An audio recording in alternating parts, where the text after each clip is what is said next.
So hello everyone, आज के lecture में हम लोग देखने वाले हैं केमिस्ट्री के टॉप 5 टॉपिक्स।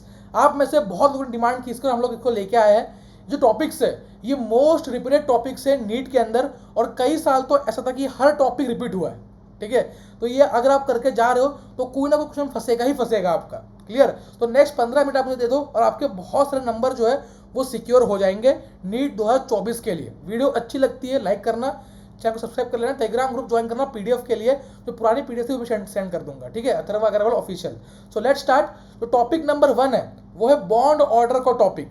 ठीक है, कि बॉन्ड ऑर्डर क्या होती है, बॉन्ड लेंथ क्या होती है, बॉन्ड एनर्जी क्या होती है। और ये हर साल, लिटरली हर साल क्वेश्चन इसके ऊपर आता है और बहुत बच्चे गलत करते हैं। क्लियर? तो समझो what is bond order. Bond order मतलब कि दो एटम्स के बीच में या एक कंपाउंड में टोटल कितने नंबर ऑफ बॉन्ड्स है, एवरेज।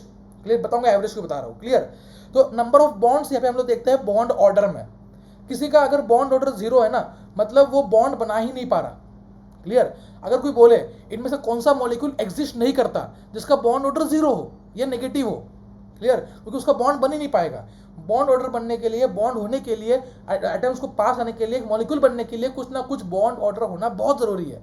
अब इसको याद कैसे करें, किसकी कितनी बॉन्ड ऑर्डर है। देखो, जो जिसका एटॉमिक नंबर 20 है, एटॉमिक नंबर 20 तक हम लोग एक ट्रिक यूज करते हैं, ये आपको दिख रही है।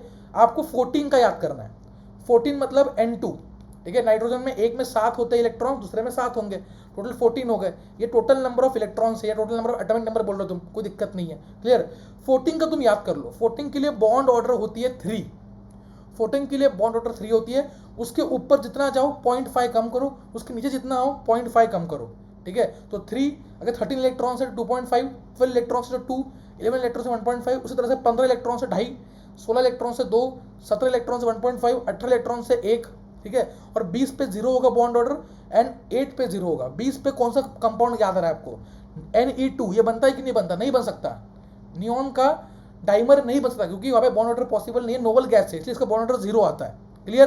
तो ये तुम पूरा सीक्वेंस, मैक्सिमम बॉन्ड ऑर्डर किसी कंपाउंड की हो सकती है तो वो 3 है। एक्सेप्शन है इसमें CO+, इसको याद कर लो, नीट में आ रखा है।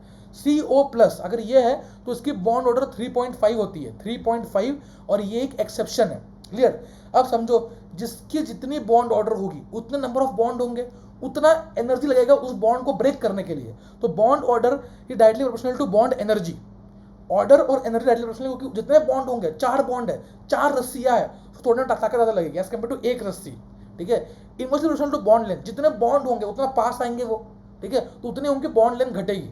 समझ में आ रहा है? अगर 4 लोग तुम्हें आपस में खींच रहे हैं तो तुम धीरे धीरे पास हो जाओगे ना, तो बॉन्ड लेंथ घटेगी। तो bond order directly proportional to energy, inversely proportional to bond length. क्या ये चीज क्लियर है? और याद करने के लिए, किसी भी कंपाउंड का निकालने के लिए एटॉमिक नंबर निकाल लो उस कंपाउंड का। एटॉमिक नंबर से तुम्हें सीधा मिल जाएगा 14 का 3 पकड़ लो, उसके ऊपर 2.5, 0.5 से कम करो, नीचे 0.5 से कम करो, दैट्स इट। और तुम किसी भी मॉलिक्यूल का निकाल सकते हो। क्लियर?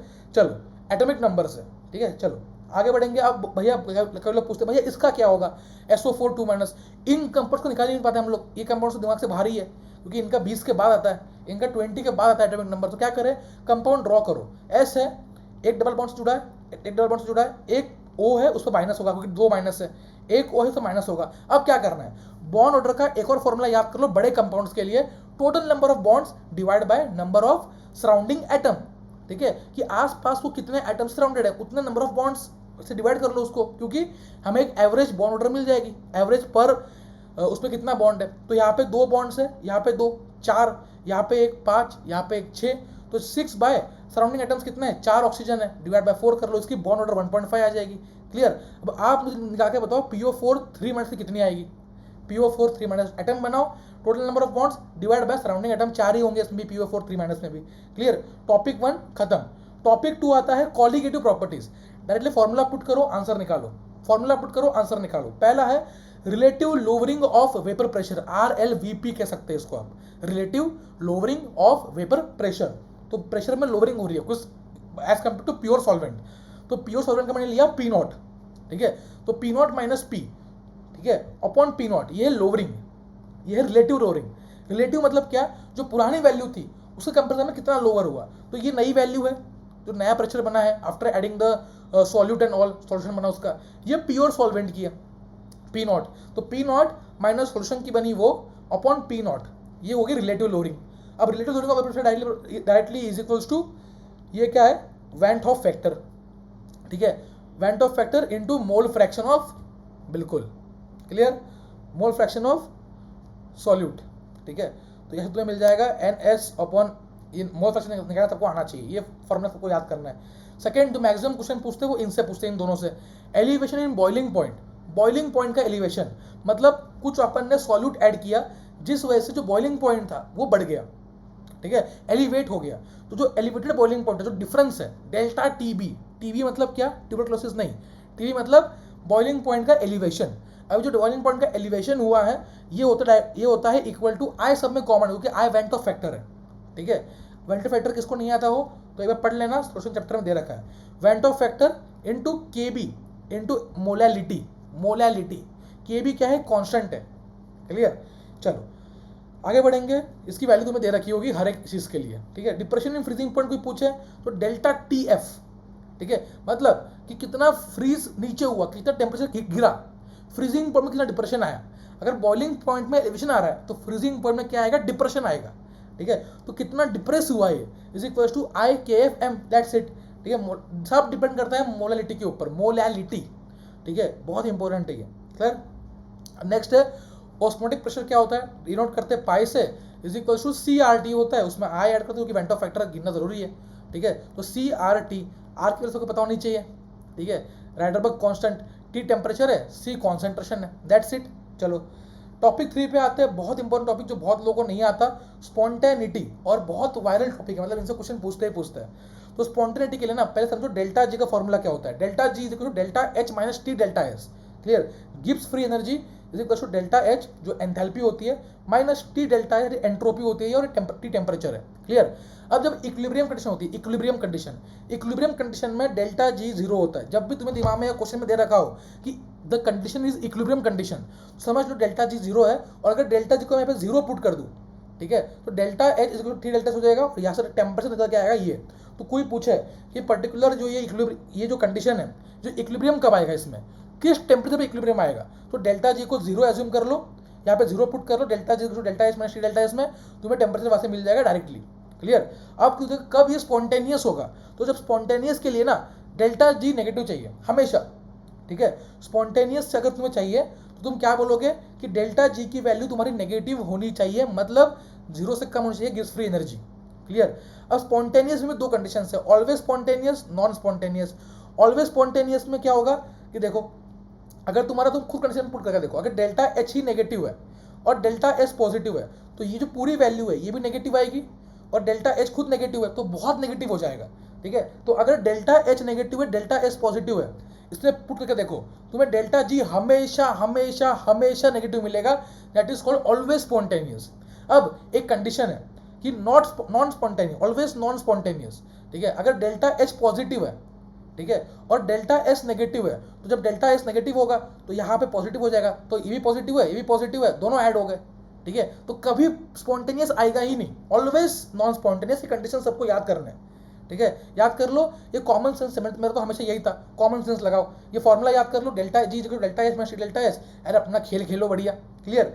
सेकंड कंडीशन है ये वाली, देखो, ठीक है। अब तुम उल्टा करके देखोगे सेम तुम्हें मिलेगा कि कब क्या होगा, कब, ये कंडीशन क्या है, सेकंड कंडीशन की डिपेंड है टेम्परेचर के ऊपर, ठीक है। अगर डेल्टा H नेगेटिव है, डेल्टा S भी नेगेटिव है, तो तुम्हारा किसकी वैल्यू किससे ज़्यादा चाहिए, it depends on temperature then, ठीक है। अगर ये ओवरऑल बड़ा हुआ तो तुम्हारा नेगेटिव बड़ा हो जाएगा, क्लियर। तो ये तुम्हें कंडीशन समझनी है और वहां पे तुम्हें पुट करके देखना है क्या कंडीशन क्या आ रही है, और ये सवाल डेफिनेटली आ सकता है नीट के अंदर, क्लियर है। टॉपिक 3 खत्म, टॉपिक 4 पे आता है क्वांटम नंबर्स। अब क्वांटम नंबर्स पढ़ने के लिए तुम्हें 4 क्वांटम नंबर पढ़ने हैं। प्रिंसिपल क्वांटम नंबर क्या है कि किस शेल में है वो, ठीक है, फर्स्ट ऑर्बिट में, सेकंड ऑर्बिट में, थर्ड में, फोर्थ में, that is called N, principal quantum number, ठीक है, एन से डिनोट करते हैं। सेकंड होता है अजीमुथल क्वांटम नंबर, ये डिनोट करता है क्या, एल, एल को डिनोट करता है, ठीक है। तो ये एस ऑर्बिटल के लिए, पी ऑर्बिटल के लिए, डी ऑर्बिटल के लिए, एफ के लिए, जी के लिए इसकी वैल्यू दे रखी है। एल की वैल्यू कितनी होती है, एस के लिए 0, पी के लिए 1, डी के लिए 2, एफ के लिए 3, जी के लिए 4, क्लियर। मैग्नेटिक क्वांटम नंबर होता है ऑर्बिटल क्वांटम नंबर, ये तुम्हारा सब शेल है, क्लियर। ऑर्बिटल क्वांटम नंबर क्या कि भाई जो अगर मान लो मैंने कह रहा हूँ कि मैं पी में एक है, ठीक है, तो पी में एक ऐसे होगा, एक ऐसे होगा, इसे हमें पता है पी में 3 ऑर्बिटल्स होता है, तो नंबर ऑफ ऑर्बिटल्स से निकालें। नंबर ऑफ ऑर्बिटल्स होता है, रेंज वेरी करती है उनकी, जो एल था तुम्हारा माइनस एल से प्लस एल। तो अगर मैं बोलूँ पी में कितने ऑर्बिटल्स हैं, तो पी में एक तो 1 होगा, एक 0 होगा, एक -1 होगा, तो एल से लेके माइनस एल तक। अगर मुझे कोई मुझे बोले कि डी में कितने ऑर्बिटल्स हैं, तो डी का एल क्या है 2, तो 2 1 0 -1 -2, तो प्लस एल से लेके माइनस एल तक तुम्हारी वैल्यू होती है मैग्नेटिक क्वांटम नंबर, तो ऑर्बिटल क्वांटम नंबर की। स्पिन के लिए 2 वैल्यूज है, प्लस हाफ माइनस हाफ। तो जब एक ऑर्बिटल होता है उसमें 2 इलेक्ट्रॉन्स होते हैं, एक का स्पिन प्लस होता है, एक का स्पिन माइनस होता है, दैट्स इट, क्लियर। अब कोई पूछे एनर्जी निकालो, कई बार क्वेश्चन आता है कि एनर्जी ज़्यादा किसकी है, 4p की ज़्यादा है कि 5d की ज़्यादा है, ठीक है, या 4p की ज़्यादा है कि 3d की ज़्यादा है, तो तुम किसे निकालोगे इसको, एनर्जी। ये directly proportional to n plus L rule.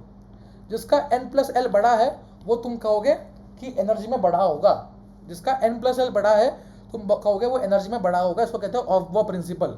तो मान लो मैं तुम्हें दे रहा हूँ 4s एंड 3d, तो 4s 4 प्लस 0, क्योंकि 4 इसका क्वांटम नंबर है एंड s इसका और एच मतलब क्वांटम नंबर 0 होगा, तो 0, और यहाँ पे आएगा 3 प्लस 2, क्योंकि d का 2 होता है, तो यहाँ पे 3d बड़ा हो जाता है एनर्जी में as compare to 4s।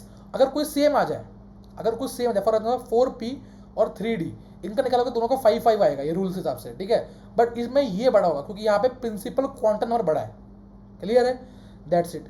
Topic 5 पे आते हैं फटाफट से। टॉपिक 5 में क्या है, तो यहाँ पे मैंने पीरियोडिक टेबल का सारा चीज़ आपको एक्सप्लेन करके रखा है। ये पीरियोडिक टेबल है लेफ्ट से राइट की तरफ। इसमें जैसे आप टूवर्ड्स 18th ग्रुप जाओगे, ठीक है, तो इलेक्ट्रॉन गिनती बढ़ती है, ठीक है, आयनेशन गिनती बढ़ती है, एंड ये वही चीज़ है, आयनेशन बढ़ती है, क्लियर।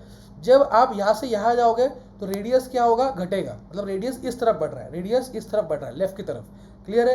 इलेक्ट्रोनेगेटिविटी उस तरफ बढ़ रही है टुवर्ड्स पी ब्लॉक एलिमेंट्स, और इलेक्ट्रोनेगेटिविटी ऊपर बढ़ती है, नीचे घटती है। जितना तुम नीचे आओगे इलेक्ट्रोनेगेटिविटी घटती जाएगी। सेम यहाँ पे दे रखा है, वही सेम चीज़ है।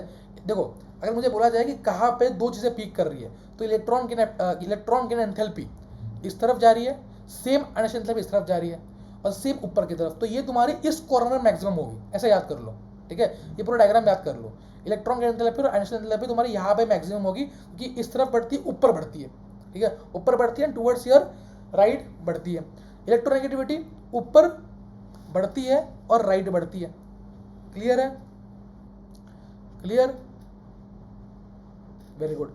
एटॉमिक रेडियस नीचे आके बढ़ता है और इस तरफ बढ़ता है, क्योंकि जितना तुम आगे जाओगे तुम्हारा शील्डिंग इफेक्ट आएगा, तुम्हारा साइज जो है कहीं ना कहीं कम होता जाएगा, तो यहाँ पे तुम्हारी साइज घटेगी, यहाँ पे तुम्हारी मैक्सिमम होगी, क्लियर।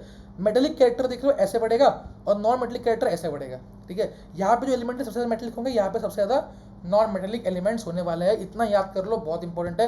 क्वेश्चन पूछो तुमसे, सबसे ज़्यादा इलेक्ट्रोनेगेटिविटी पूरे पीरियड टेबल में किसकी होती है, इलेक्ट्रोनेगेटिविटी पूरे पीरियडिक टेबल में किसकी होगी, कमेंट करना कौन सा एलिमेंट है वो जिसकी इलेक्ट्रोनेगेटिविटी 4 होती है, ठीक है, कमेंट कर देना, दैट्स इट। होप करते समझ में आ गया होगा। खुद से एक बार पीडीएफ रिवाइज करो, तुम्हें आइडिया मिल जाएगा, और एक बार ये जो कंडीशंस थी स्पॉन्टेनियस वाली तुम खुद फिट करो कि कब ये नेगेटिव आएगा स्पॉन्टेनियस के लिए, क्योंकि नॉन स्पॉन्टेनियस तो पॉजिटिव रहेगा, क्लियर। तो खुद से फिट करो, you will get an idea, that's it. मिलते हैं नेक्स्ट वीडियो, तक ऑल द बेस्ट। अगर ऐसी और वीडियो चाहिए फिजिक्स केमिस्ट्री के ऊपर कमेंट कर देना, I am always ready to help you. आपके लिए तो बैठे हैं यार, ठीक है, आपने इतना प्यार दिया, तो हर साल हम करते हैं, पूरी जी जान से लगता है, ऐसा नहीं कि बस लास्ट में वीडियो आती है हमारी, पूरे साल भर हम लोग गाइड करते हैं, पूरा मोटिवेट करते हैं, जितना चाहिए आपको हेल्प करते हैं, नोट्स एवरीथिंग। ऐसा ही आप प्यार बनाए रखिए, ऐसा सपोर्ट बनाए रखिए, ऐसे और चीज़ें हम लाते रहेंगे। All the best, bye bye, tata bye, पढ़ते रहो, मेहनत करते रहो, बाय बाय।